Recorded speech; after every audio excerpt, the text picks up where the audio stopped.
மத்திய ஆட்சியுடைய அனைத்து அமைச்சகம் மற்றும் துறைகளுடைய ஒட்டுமொத்த தொகுப்பு தான் மத்திய தலைமைச் செயலகம் அப்படின்ட்டு அழைக்கப்படுது. ஸோ ஆர்டிகல் 77 படி குடியரசுத் தலைவர் பல்வேறு அமைச்சகத்திற்கு பணியை ஒதுக்கீடு செய்யும் அதிகாரம் பிரசிடென்ட்டுக்கு இருக்கு. ஆர்டிகல் 77 ஆர்டிகல்ஸ்லாம் பார்த்துக்கணும். ரோல்ஸ் என்ன? ஸோ அமைச்சர்களுடைய கொள்கையாக்கும் நாடாளுமன்ற செயல்பாடுகள் எல்லாம் பார்ப்பாங்க. சட்டங்கள் செய்யறது, வரைதல், விதிகள், கொள்கைகள், செயல்முறைகள், திட்டமிடல், திட்ட உருவாக்கம், அமைச்சகத்துடைய செலவினங்கள் மற்றும் நிதிநிலை அறிக்கை சார்ந்த பணிகள், கொள்கைகள் மற்றும் திட்டங்களை நடைமுறைப்படுத்துவது, அதை மேற்பார்வை சூப்பர்வைஸ் பண்றது, அப்புறம் அமைச்சகம் மற்றும் துறை பணியாளர்கள் பணிகளை மேம்படுத்துவதற்கான வழிமுறைகளை உருவாக்குறது, அமைச்சகத்துடைய எல்லா துறைகளையும் ஒருங்கிணைந்து மேற்பார்வை பண்றது, அண்ட் மாநில நிர்வாகத்துடனும் தொடர்புல இருக்கிறது.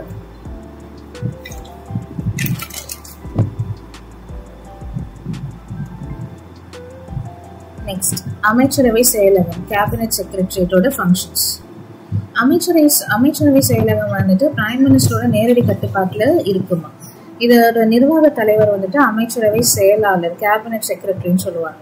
ஸோ அவரும் இந்திய குடிமை பணி அலுவலர்கள் தலைவராக கருதப்படுறாரு. இந்திய அரசு 1961 ஓகேங்களா, அந்த சட்டப்படி அமைச்சரவை செயலகத்துடைய பணிகள் மற்றும் செயல்பாடுகளை முடிவெடுப்பாங்க. ஸோ தலைமை செயலகம் அரசு கொள்கை எடுப்பதில் அமைச்சகத்திற்கு இடையான ஒருங்கிணைப்பை ஏற்படுத்துது. ஸோ அமைச்சகங்கள் துறைகளிடையே காணப்படும் வேறுபாடுகளை கலைக்கிறது, செயலக நிலைக்குழுக்களை உருவாக்குறது, இந்த விஷயங்கள் எல்லாம் உதவுறாங்க.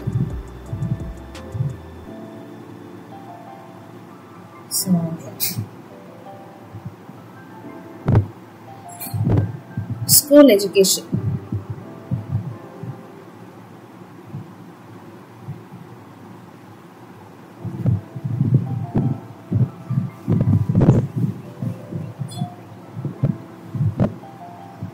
ஸோ இது பார்த்தீங்கன்னா நேஷனல் லெவல்ல ministry of human resource, educational research training, CSE, secondary education, central board of secondary education, CBSE இவங்கெல்லாம் இருப்பாங்க.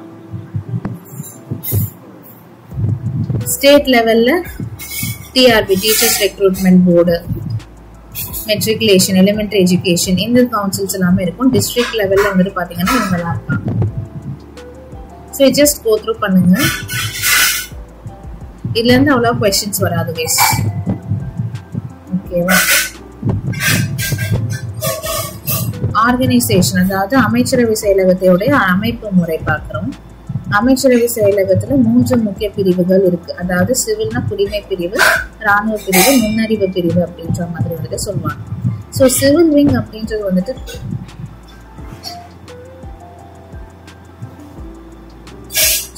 குடிமை பணி அப்படின்றது மத்திய அமைச்சரவை ஆலோசனைகள் மற்றும் உதவிகள் வழங்குது. ராணுவ பிரிவுனா அமைச்சரவையின் ராணுவ குழு செயலக உதவிகளை வழங்குது. நுண்ணறிவு பிரிவுனா அமைச்சரவையோட கூட்டு புலனாய்வு குழு சார்ந்த செயல்பாடுகளை கையாள்றது.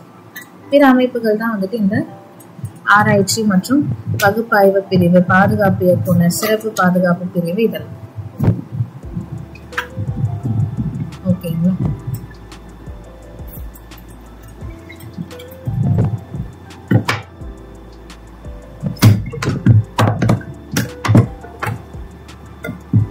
சப்போர்ட் டு கேபினட் கமிட்டிஸ், அமைச்சரவை குழுக்களுக்கு ஆதரவு.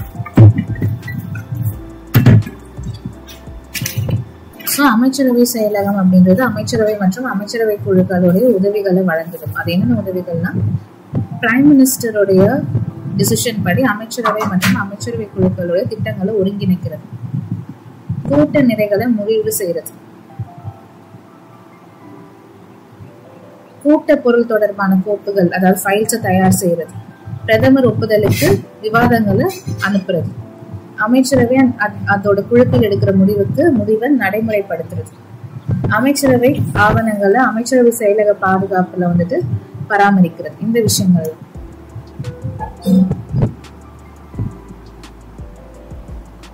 இது எல்லாமே யூனியன் கவர்மெண்ட் அபெக்ஸ் பாடிஸ், அதாவது மத்திய அரசு உயர்மட்ட நிர்வாகம், பிரசிடென்ட், வைஸ் பிரசிடென்ட், அமைச்சரவை செயலகம், இந்திய தேர்தல் ஆணையம், ஒன்றிய அரசு பணியாளர் தேர்வு ஆணையம், UPSC, தேசிய மகளிர் உரிமை ஆணையம், இந்திய தலைமை கணக்கு தணிக்கர், நித்தி ஆயோக், தேசிய மகளிர் ஆணையம், தேசிய பழங்குடி ஆணையம், 15வது நிதி ஆணையம், சிறுபான்மையினோர் தேசிய ஆணையம், காப்பீடு இன்சூரன்ஸ், முதன்மை அறிவியல் ஆலோசகர் ஆணையம். ஸோ இதெல்லாம்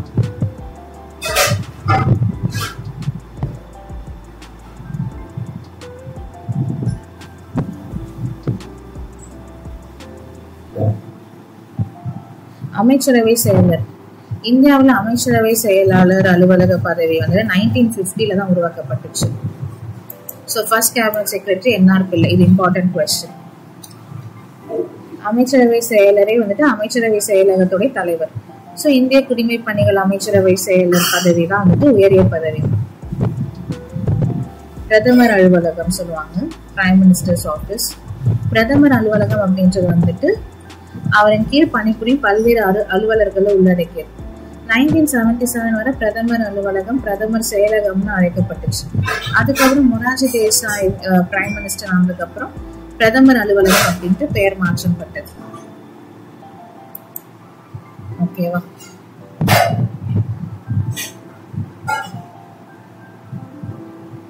நெக்ஸ்ட்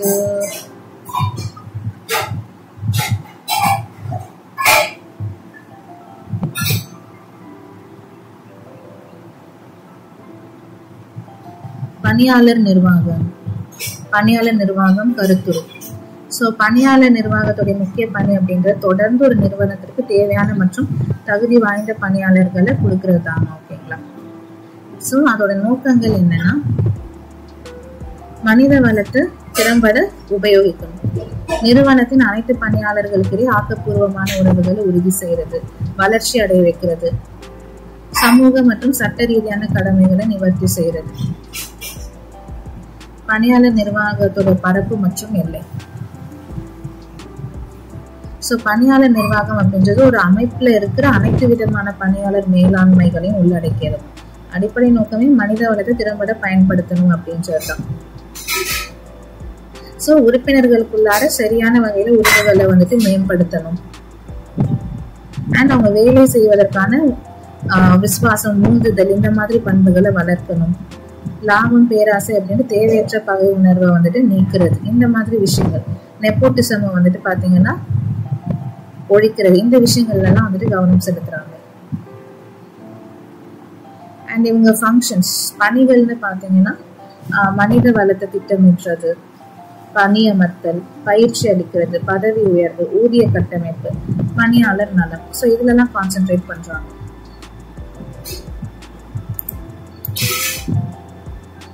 சிவில் சர்வீசஸ், குடிமை பணிகள்.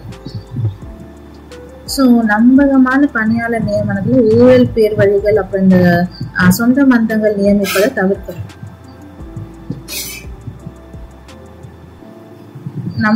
நிரந்தரமான குடிமை பணி மூலம் கொள்கை உருவாக்குறத தொடர்ந்து நிறைவேற்றணும்.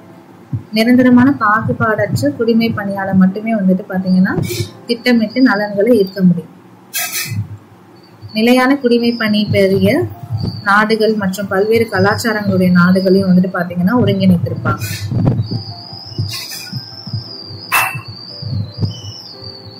ஆல் இந்தியா சர்வீசஸ், அனைத்து இந்திய பணிகள், மத்திய மற்றும் மாநில பணிகள் பார்த்திடலாம்.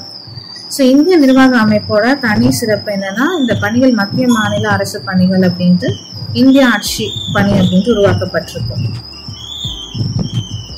ஸோ எந்த நேரத்திலும் அரசு பணிகள் மாற்றப்படலாம். அண்ட் இந்த அலுவலர்கள் எல்லாருமே வந்துட்டு இந்திய அளவில் நியமிக்கப்படுவாங்கம்மா. ஆனா பொது தகுதி ஒரே ஊதிய விகிதம் இருக்கும். அண்ட் இவர்களுடைய சம்பளம் வந்துட்டு ஒரு ஸ்டேட்டுக்கும் வந்துட்டு பாத்தீங்கன்னா மாறுறது கிடையாது. அண்ட் ஒரு சீரான உரிமைகள், ஓகேங்களா, சீரான தகுதியுடைய சீரான பணி வடிவத்துல பெற்றுள்ளது.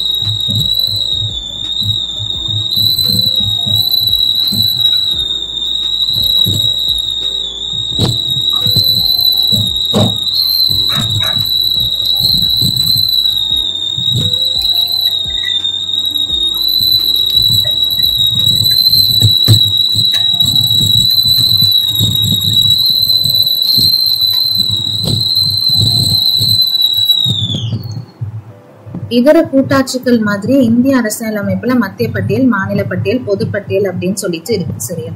சோ பாதுகாப்பு, வருமானம்,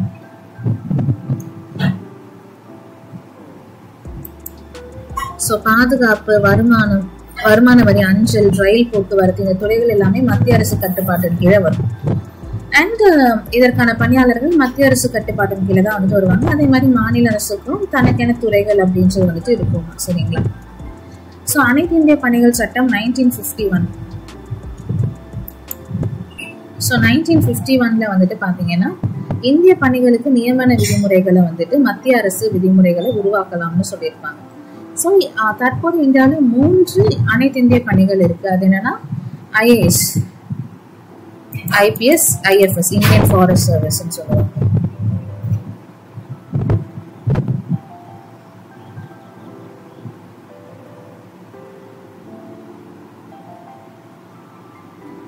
ஸோ அனைத்து இந்திய பணி விதிமுறைகள் அடிப்படையில் எப்படி நியமிக்கப்படுறாங்கன்னா 2 மோட்ஸ் இருக்குமா.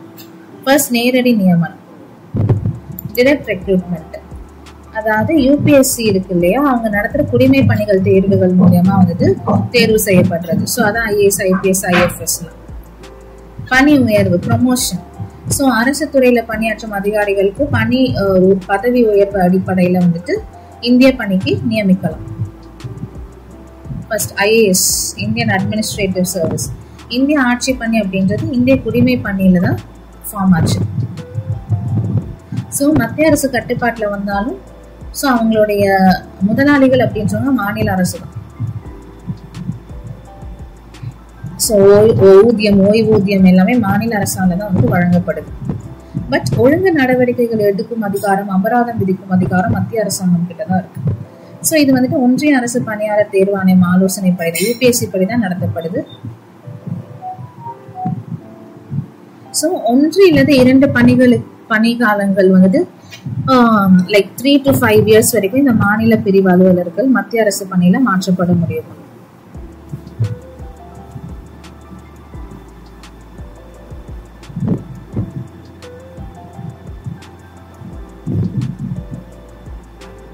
அண்ட் இந்த பணிக்கான சம்பளம், ஓய்வூதியம் வந்துட்டு பாத்தீங்கன்னா ஸ்டேட் கவர்மெண்டால தான் கொடுக்கப்படுது. ஒழுங்கு நடவடிக்கைகள் மட்டும் மத்திய அரசாங்கம் மட்டுமே எடுக்க முடியும். சரிங்களா? IPS, இந்திய காவல் பணி. இது வந்துட்டு இண்டிபெண்டன்ஸ் ஆஃப் இந்தியாவுக்கு முன்னாடியே தோன்றிடுச்சுமா. 2 வழிகள் இருக்கு. பெரும்பான்மையான அதிகாரிகள் வந்துட்டு மாநிலத்திலேயே வந்துட்டு வேலை செய்யறாங்க. ஏன்னா மத்தியில காவல்துறை சார்ந்த பணி வந்துட்டு ரொம்ப கம்மியா தான் இருக்கு. அண்ட் இவங்களுடைய ஊதியம் அப்படின்றது வந்துட்டு பாத்தீங்கன்னா ஸ்கேல் ஆஃப் பே அப்படின்றது வந்துட்டு IAS பணியை விட குறைவானதுதான். ஸோ UPSC தேர்வாணையம் அந்த எக்ஸாம் மூலயமா வந்துட்டு தேர்ந்தெடுக்கப்படுறாங்க. அண்ட் 5 months வந்துட்டு பாத்தீங்கன்னா ட்ரைனிங். அந்த ட்ரைனிங் வந்துட்டு சர்தார் பட்டேல் தேசிய காவல் பயிற்சி நிலையம் ஹைதராபாத்ல வந்துட்டு பயிற்சி பெற்றதுக்கு அப்புறமா ஊழல் தடுப்பு மற்றும் பேரிடர் கால செயல்பாடுகள் ஆகியவற்றில் வந்துட்டு இவங்களுக்கு பயிற்சி அளிக்கப்படும். அண்ட் பாடத்திட்டம்லாம் பாத்தீங்கன்னா குற்ற உளவியல், குற்றங்களை தடுப்பதற்கான அறிவியல், இதெல்லாம் ஊழலை தடுப்பதற்கான முறைகள், நெருக்கடி கால நிவாரணங்கள் கற்றல். ஸோ இதெல்லாம் வந்துட்டு பாத்தீங்கன்னா இன்னைக்கான சப்ஜெக்ட்ஸ் அப்படின்றது.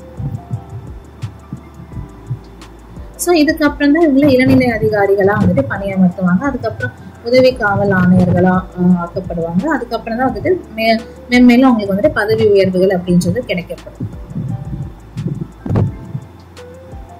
அண்ட் இது ஹோம் அஃபேர்ஸ் கீழே வருது. மினிஸ்ட்ரி, இந்தியன் ஃபாரஸ்ட் சர்வீஸ், இந்திய வனப்பணி. ஸோ விடுதலைக்கு அப்புறம் உருவாக்கப்பட்ட ஒரே அனைத்து இந்திய பணி வந்துட்டு வனப்பணி தான். ஓகேவா? ஸோ 1963 கீழே இது வந்துட்டு நடைமுறைக்கு வந்திருக்கு. ஸோ இதுக்கான எக்ஸாமும் வந்துட்டு UPSC தான் நடத்துறாங்க. ஸோ ரிட்டன் எக்ஸாமினேஷன் அண்ட் வந்துட்டு இன்டர்வியூ இருக்கும். ஸோ 2 நிலை தேர்வுகள் வந்துட்டு இருக்கும்.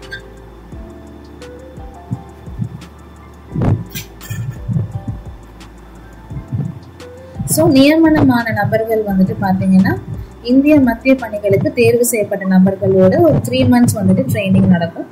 அந்த பயிற்சிகள் முடிஞ்சதுக்கு அப்புறமா வந்துட்டு இந்திய வனத்துறை பயிற்சி மையத்துல 2 years வந்துட்டு இருப்பாங்க.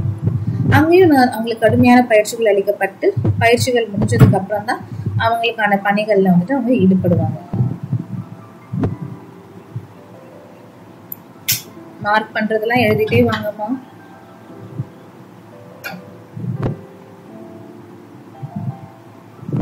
இந்திய வெளியுறவு பணிகள். ஸோ கிளாஸ் 1 சர்வீஸ்ன்னு சொல்லுவாங்கம்மா, ஓகேங்களா. அந்த பிரிவின் கீழே வந்துட்டு இந்திய வெளியுறவு பணிகள் வந்துட்டு நாட்டு விடுதலைக்கு பின்னர் உருவாக்கப்பட்டது தான். இந்த பணிகள் வந்துட்டு முழுக்க மத்திய அரசு கட்டுப்பாட்டின் கீழே வர்றது. ஸோ அனைத்து இந்திய குடிமை பணிகள் தேர்வுல வந்துட்டு மேல்நிலை தேர்வுகள் மூலமா இவங்க வந்துட்டு தேர்வு செய்யப்படுவாங்க. டாப் ஃபியூ பொசிஷன்ஸ் சொல்லுவாங்க. ஸோ மத்திய குடிமை பணிகள்ல மிக உயர்ந்த தகுதியும் ஊதியமும் இருக்கிற பதவி வந்துட்டு இந்த இந்தியன் ஃபாரின் சர்வீஸ் பதவி தான். ஸோ இந்த பணியில நியமிக்கப்படுறவங்க உள்நாட்டிலும் அயல் நாடுகள் தூதரகங்கள்லாம் வந்துட்டு பணியாற்றுவாங்க, ஓகேங்களா, வேலை செய்வாங்க. இந்த துறை வந்துட்டு இந்திய வெளியுறவுத்துறை அமைச்சகத்தால தான் வந்துட்டு பாத்தீங்கன்னா மானிட்டர் பண்ணப்படுது.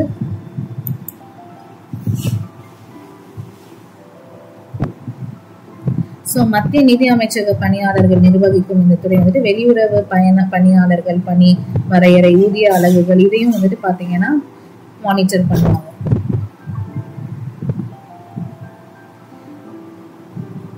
அண்ட் இன்னொன்று வந்துட்டு பாத்தீங்கன்னா இவங்களுக்கு ஃபாரின் அலவன்ஸும் இருக்கு. ஸோ உள்ளூர் வாழ்க்கை செலவு, இதர தேவையான செலவுகளுக்கான படிகள், அப்புறம் உள்நாட்டிலேயே நீங்க வேலை செஞ்சாலும் அயல் நாட்டுல வேலை செஞ்சாலும் உள்நாட்டுல நிகரான பணியிடங்கள் பணியாற்றும் பணியாளர்களுக்கு கூடுதல் செலவினங்களுக்கும் உங்களுக்கு வந்துட்டு அதுக்கான சேலரிஸும் கிடைக்கும். ஸோ ஃபாரின்ல வந்துட்டு பணியாற்றக்கூடியவங்களுக்கு வந்துட்டு அயல் நாடுகள்ல தனியா எதிர்கொள்ளும் வீதத்திலேயே அவங்களுடைய அலுவலக நிலை தகுதி அப்படின்றது வழங்கப்படும். ஸோ 3 years பயிற்சி கொடுப்பாங்கம்மா. அதுக்கப்புறம் தான் நீங்க உங்களுக்கு வந்துட்டு ஜாப் பொசிஷன் போடுவாங்க. யூபிஎஸ்சி அதோட பவர்ஸ். ஸோ இந்தியாவில் அரசு பணியாளர் தேர்வாணையம் அப்படின்றது வந்துட்டு 1919 March 5 இந்திய அரசமைப்பு சட்டம் சீர்திருத்தப்பட்ட நாள் அது, ஓகேங்களா. அப்போ நிரந்தரமான அரசு பணிகளுக்கு ஒழுங்குமுறையுடன் கூடிய நியாயமான ஒரு நிர்வாகம் வந்துட்டு தேவைன்னு சொல்லியிருப்பாங்க.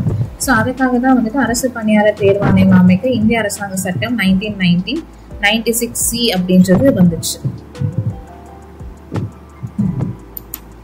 இது வந்துட்டு ஜஸ்ட் யூபிஎஸ்சில இருக்கிற பேப்பர்ஸ் பத்தி கொடுத்துருக்காங்கம்மா, ஓகேங்களா. இது நீங்க பார்க்கணும்னு அவசியம் இல்லை, just you can go through. But இது ரொம்ப இம்பார்ட்டன்ஸ் கிடையாது.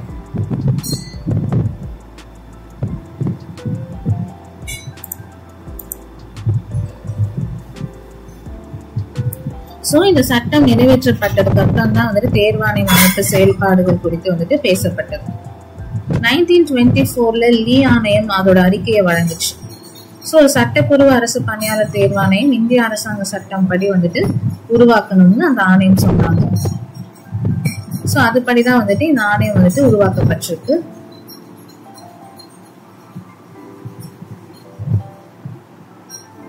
ஸோ அது எப்போனா October 1, 1926 உருவாக்கப்பட்டிருக்கு.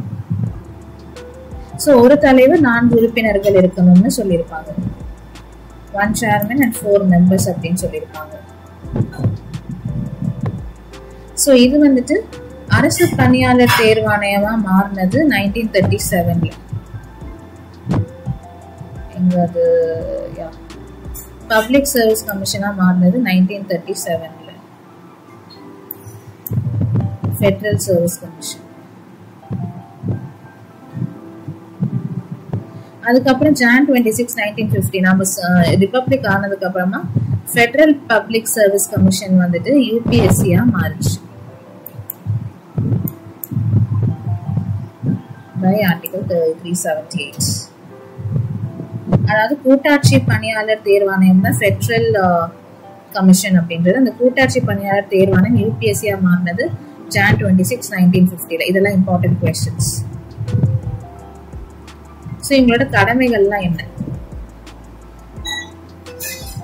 ஸோ ஆர்டிகல் 315 படி உருவாக்கப்பட்டிருக்கு.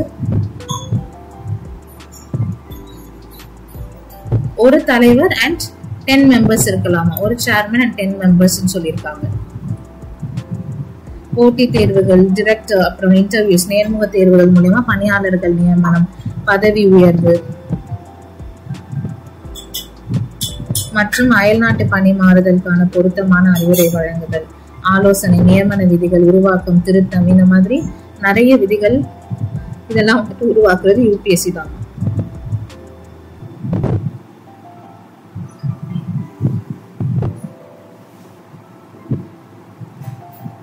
அண்ட் கான்ஸ்டிடியூஷனல் ப்ரொவிஷன்ஸ், இந்த ஆர்டிகல்ஸ் அப்படியே கொடுத்துருப்பாங்க, இதை நாம பார்த்துக்கணும் கண்டிப்பா. ஆர்டிகல் 315 வந்துட்டு மத்திய மாநில அரசு பணியாளர் தேர்வாணையம், சரிங்களா. 316 வந்துட்டு உறுப்பினர் நியமனம், பதவிக்காலம். 317 வந்துட்டு இப்போ ஒரு தேர்வாணையம் இருக்குன்னா ஒரு உறுப்பினர் நீக்கம் மற்றும் இடைநீக்கம் பற்றி இதை சொல்லியிருப்பாங்க. 318 தேர்வாணையம் உறுப்பினர்கள் ஊழியர்களுக்கான ஒழுங்குமுறையை உருவாக்குறது. அண்ட் நடவடிக்கைகள் உள்ளாக்கும் உறுப்பினர்களை பணியில் தொடர்வதை தடுத்தல், தேர்வாணையம் பணிகள், ஃபங்க்ஷன்ஸ். 321 வந்துட்டு பணிகள் விரிவாக்கம் செய்யும் அதிகாரம். 322 செலவினங்கள், தேர்வாணையம் செலவினங்கள். 323 வந்து தேர்வாணையத்துடைய அறிக்கைகள். ஸோ இந்த ஆர்டிகல்ஸ் எல்லாமே பப்ளிக் சர்வீஸ் கமிஷனுக்கு, யூபிஎஸ்சிக்கும் பொருந்தும், ஸ்டேட் பப்ளிக் சர்வீஸ் கமிஷனுக்கும் பொருந்தும். ஸோ அடுத்து நம்ம டிஎன்பிஎஸ்சிக்கு வரலாமா. மாநில அரசு பணியாளர் தேர்வாணையம். ஸோ மத்தியில யூபிஎஸ்சி இருக்கிற மாதிரியே வந்துட்டு ஸ்டேட்ல ஸ்டேட் பப்ளிக் சர்வீஸ் கமிஷன் ஒரு மாநிலத்திலயும் இருக்கும் மாநில பணியாளர் தேர்வாணையம்னு சொல்லிட்டு, சரிங்களா. ஸோ பார்ட்ஸ் அண்ட் ஆர்டிகல்ஸ் பார்த்துக்கோங்க. பப்ளிக் சர்வீஸ் கமிஷன்னால இதான் ஆர்டிகல்ஸ், ஓகேங்களா. யூபிஎஸ்சிக்கும் ஸ்டேட் பப்ளிக் சர்வீஸ் கமிஷனுக்கும் 315 to 323 தான் இருக்கும். ஸோ மாநில பணியாளர் தேர்வாணையம் அப்படின்றது வந்துட்டு பாத்தீங்கன்னா ஒரு தலைவர், பல உறுப்பினர்கள் வந்துட்டு இருப்பாங்க.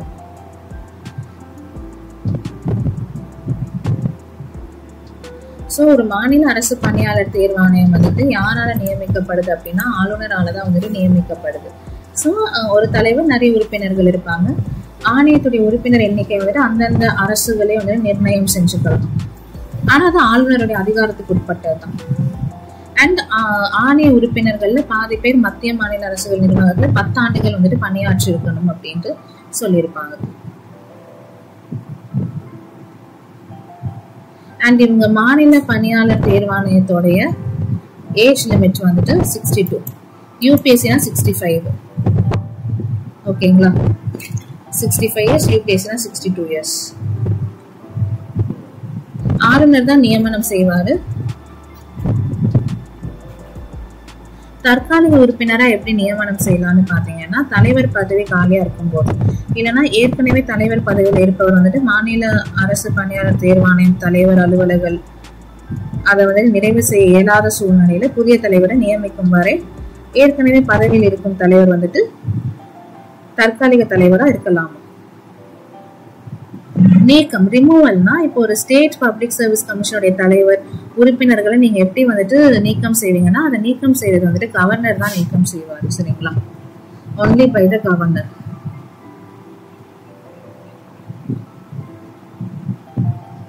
சாரி ஆளுநர் கிடையாதுமா, சாரி, பிரசிடென்ட் மட்டும் தான் நீக்கம் செய்ய முடியும், சரிங்களா. யூபிஎஸ்சியா இருக்கட்டும் இல்ல ஸ்டேட் பப்ளிக் சர்வீஸ் கமிஷனுடைய தலைவரா இருக்கட்டும், அவரை நீக்கம் செய்யணும் அப்படின்னா ஆளுநர் கிடையாது, பிரசிடென்ட்க்கு மட்டும் தான் ரைட்ஸ் அப்படின்றது வந்துட்டு இருக்கு. ஸோ ஏதாவது மோசடி பண்ணியிருக்காரு, இல்லைன்னா வந்துட்டு அலுவலக பணிகள்ல வந்துட்டு கரப்ஷன்ல ஈடுபட்டிருக்காரு, உடல்நல குறைவு காரணமா வந்துட்டு பாத்தீங்கன்னா அவரை வந்துட்டு நீக்கம் செய்யலாம். அண்ட் இதை தவிர முறைகேடு குற்றத்துல வந்துட்டு ஈடுபட்டிருந்தாலோ அவரையும் வந்துட்டு நீக்கம் செய்ய முடியும். ஸோ அப்போ வந்துட்டு இந்த விவகாரத்துல உச்ச நீதிமன்றத்துடைய கருத்தை வந்துட்டு பிரசிடென்ட் கேட்கலாம். ஸோ கேட்டதுக்கு அப்புறமா இதை விசாரிக்கவும் வந்துட்டு அவர் சொல்லலாம். விசாரிச்சு உச்ச நீதிமன்றம் அறிக்கை கொடுத்ததுக்கு அப்புறமா பிரசிடென்ட் வந்துட்டு அவரோட முடிவு எடுப்பாரு.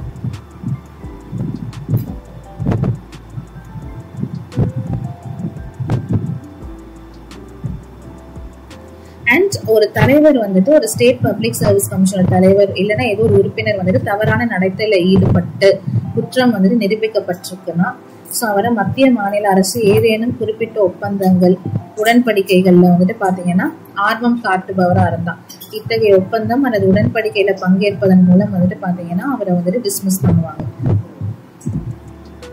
ஸோ நடத்தை சரியில்லைனாலும் டிஸ்மிஸ் பண்ணுவாங்க தான் சொல்லியிருக்காங்க.